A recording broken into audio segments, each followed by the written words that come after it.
देख सकते हैं भारतीय सेना के निष्ठावान सिपाही जो केवल मशीन नहीं है, लोहे के योद्धा हैं। ये रोबोटिक म्यूल्स दुर्गम इलाकों में लॉजिस्टिक्स के राजा हैं और थर्मल സൈനികരുടെ ധൈര്യത്തിനും അച്ചടക്കത്തിനും പരമോന്നത ത്യാഗത്തിനും അഭിവാദ്യമർപ്പിക്കുകയാണ് രാജ്യം.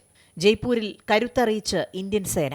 ഡൽഹിക്ക് പുറത്ത് 4ാം തവണയും കണ്ടോൺമെന്റ് ഏരിയയ്ക്ക് പുറത്ത് ആദ്യമായുമാണ് കരസേനാ ദിനാഘോഷം നടന്നത്.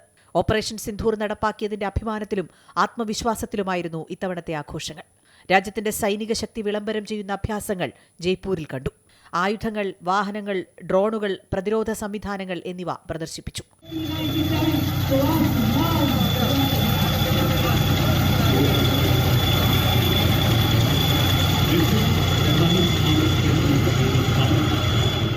നേപ്പാളിൽ നിന്നുള്ള സൈനികരും പരേഡിന്റെ ഭാഗമായി. Year of networking and data centricity എന്നതാണ് ഈ വർഷത്തെ പ്രമേയം. ഏതു സാഹചര്യത്തിലും വേഗത്തിൽ തിരിച്ചടിക്കാൻ ആധുനിക പരിശീലനം നേടിയ പ്രത്യേക സേന ഭൈരവ് ബറ്റാലിയന്റെ ആദ്യ പൊതുപരേഡും നടന്നു.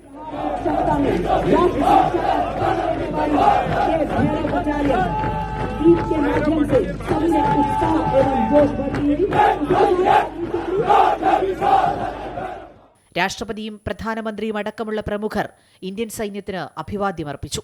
നിസ്വാർത്ഥ സേവനത്തിന്റെ പ്രതീകമായ രാജ്യത്തെ സൈനികർ ഏറ്റവും പ്രയാസകരമായ സാഹചര്യങ്ങളിൽ പോലും ദൃഢനിശ്ചയത്തോടെ രാജ്യത്തെ സംരക്ഷിക്കാൻ ഉറച്ചു നിൽക്കുന്നുവെന്ന് പ്രധാനമന്ത്രി പറഞ്ഞു. News desk, Amrita TV.